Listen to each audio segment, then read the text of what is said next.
আসসালামু আলাইকুম। শাহজাদা agro YouTube video চ্যানেলে আপনাদের স্বাগতম। বন্ধুগণ, কেমন আছেন? আজ আমি গরু, ছাগল, ভেড়া একটি গুরুত্বপূর্ণ রোগ নিয়ে আপনাদের সাথে আলোচনা করব। এই রোগটি গরুতে প্রায়ই দেখা যায়। আমরা ঘাবড়িয়ে যাই। এটা ঘাবড়ানোর কোনো ব্যাপার না। আমি যেভাবে চিকিৎসা দিব আপনারা ঠিক সেভাবে কাজ করলে এই রোগটি দ্রুত 2-3 দিনের ভিতরে সেরে যাবে। রোগটির নাম হলো বেবিসিওসিস।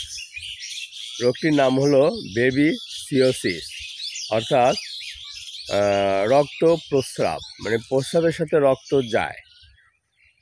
দেখবেন আপনারা অনেক গাই গরু আছে, ষাঁড় গরু আছে, প্রস্রাব করার পর দেখবেন লাল লাল প্রস্রাব করতেছে। একটা হয়তো কষাজনিত প্রস্রাব লাল কালারে কিছুটা হয়, কিন্তু সেটা না। আপনি দেখবেন রক্তই পড়ে, রক্তর মতোই রক্ত মিশ্রিত প্রস্রাবটা পড়ে। এটা খুবই খারাপ এবং মারাত্মক। পশু ধীরে ধীরে অসুস্থ হয়ে পড়ে, দুর্বল হয়ে পড়ে এবং একসময় দুর্বলতার কারণে ডিহাইড্রেশন দেখা দেয় এবং পশুটি মৃত্যুর দিকে ধাবিত হয় যদি সঠিক চিকিৎসাটা দেওয়া না হয়। এখন এই রোগের কারণটা কি? কী কারণে এই রোগটা হয়ে থাকে? এটি একটি পরজীবী দ্বারা আক্রান্ত রোগ। বেবিসিয়া নামক এক প্রকার প্রোটোজোয়া দ্বারা এই রোগটি আক্রান্ত হয়ে থাকে। এই রোগটি অবশ্য কোথার থেকে আসে বা কীভাবে? এই রোগটি প্রধান কারণ হচ্ছে মানে কীভাবে হয় এটা হইতেছে, এই রোগটি প্রধান কারণ হইতেছে ঘাস পোকা আছে এক ধরনের। এই ঘাস পোকা কামড়ের ফলে এই রোগটি হয়ে থাকে এবং এই ঘাস পোকাই এই প্রোটোজোয়াটা বহন করে থাকে। এটার থাকায় আক্রান্ত হয়ে পশুটি এই রোগে আক্রান্ত হয়। প্রস্রাবের সাথে রক্ত যায়, রক্ত পড়ে এবং পশুটি আস্তে আস্তে খেতে না পেরে খাওয়া দাওয়া ছেড়ে দেয় এবং ডিহাইড্রেশন দেখা দেয়, আস্তে আস্তে দুর্বল হয়ে পড়ে। এই পশুটি এই রোগটি যখন আক্রান্ত হয়, পশুর জ্বর 105 থেকে 107 ডিগ্রি পর্যন্ত উঠে যায়। বন্ধুগণ, এই রোগটির চিকিৎসা কি? চিকিৎসা বেবিনিল ইঞ্জেকশন দিবেন প্রতি 100 কেজির জন্য 2 মিলি।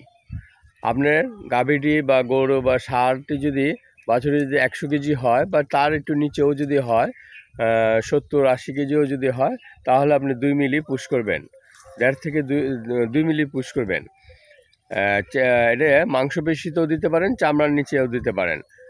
আপনি যদি চামড়ার নিচে দিতে পারেন কোনো সমস্যা নাই, আর যদি না পারেন মাংসপেশিতে দিবেন, গভীর মাংসপেশিতে দিবেন বেবি নীল অথবা বেবি কিউর। বেবি নীল হইতেছে টেকনো কোম্পানির, আর বেবি কিউর হইতেছে একমি কোম্পানি। সাথে আপনি এটা 3 দিন দিবেন, পরপর 3 দিন। আর দিবেন সাথে একটা অ্যান্টিহিস্টা দিবেন, র্যানাসিন দেন 10 ml, এটাও পরপর 3 দিন দিবেন। তারপরে আপনি ট্রাসিড ইঞ্জেকশন দিবেন। ট্রাসিড ইঞ্জেকশনটা এটাও মাংসপেশিতে দিবেন।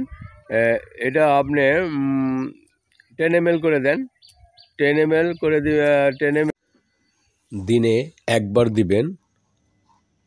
পরের দিন যদি দেখেন রক্ত তারপরও পড়ে, তাহলে আবার দিবেন, আর রক্ত বন্ধ হয়ে গেলে দেওয়ার দরকার নাই।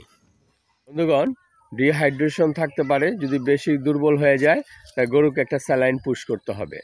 হ্যাঁ, এই স্যালাইনটা যদি আপনি না পারেন তাহলে একটা ভেটেরিনারি ডাক্তার দিয়ে এটা পুশ করে নেবেন। তবে তাপমাত্রাটা দেখে নেবেন যে তাপমাত্রাটা 95 নিচে আছে কিনা। 95 নিচে অবশ্য থাকবে না, কারণ এই রোগটা হলে আপনার তাপমাত্রা বেড়ে যায়, 103-এর উপরে বেড়ে যায়, 105-7 উঠে যায়। তো একটা স্যালাইন পুশ করবেন। আর অ্যামাইনোভিট প্লাস ও প্রোটিন বা দুর্বলতা অনুভব করে, সেই জন্য দুর্বলতাটা কাটানোর জন্য অ্যামাইনোভিট প্লাস ইঞ্জেকশন 20 ml করে 2 দিন পর পর পুশ করবেন। 20 ml করে 2 দিন পর পর গভীর মাংসপেশিতে পুশ করবেন। পরপর 3 দিন করলেও যথেষ্ট, অথবা 5 দিন করবেন। এটা বেশি করলে সমস্যা নাই, 5 দিন করবেন, গরুর জন্য খুবই দরকার। দেখবেন যে এই এই চিকিৎসাটা দেওয়ার পর আপনি গরুটি বা গাভী ষাঁড় যেটাই হোক আল্লাহর রহমতে সুস্থ হয়ে যাবে। হ্যাঁ, এটা আর কোনো ঘাবড়ানোর কোনো ব্যাপার না। আপনি এভাবে চিকিৎসা করে যান, ইনশাল্লাহ আপনার গরুটি ভালো হয়ে যাবে। তা বন্ধুগণ, আজ এই পর্যন্তই, এটা বড় আর করব না। আজ এই পর্যন্তই, আবার একটি ভিডিওতে আপনাদের সাথে দেখা হবে। যাবার আগে বলছি, যারা এখনও সাবস্ক্রাইব করে নাই, সাবস্ক্রাইব করে আমার পাশেই থাকা, আমার এই চ্যানেলের পাশেই থাকেন। তথ্যগুলো আমি স্পষ্টভাবে বোঝানোর চেষ্টা করি। আমি কোনো ভিডিও আকারে বা অমুক আকারে এইভাবে আমি না করে আমি চিন্তা করি যে যেটুকু জানার দরকার সেটুকুই আমি আপনাদের জানাতে চাই। যেটুকু দরকারের বাইরেটুক দিয়ে আমি হয়তো সময় নষ্ট করতে চাই না। আর যদি বই পুস্তক লিখি কোনো সময়, তাহলে অহেতুক লিখে পাতা বৃদ্ধি করে বইটা মোটা করব না। আমি জাস্ট যেটুকু দরকার সেটুকুই বলার চেষ্টা করি, যাতে আপনাদের মনে থাকে, আপনারা কাজ করতে পারেন।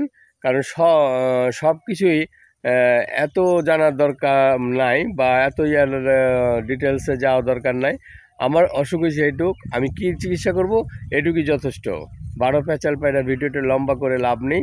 তা বন্ধুগণ, আজ এই পর্যন্তই। আসসালামু আলাইকুম।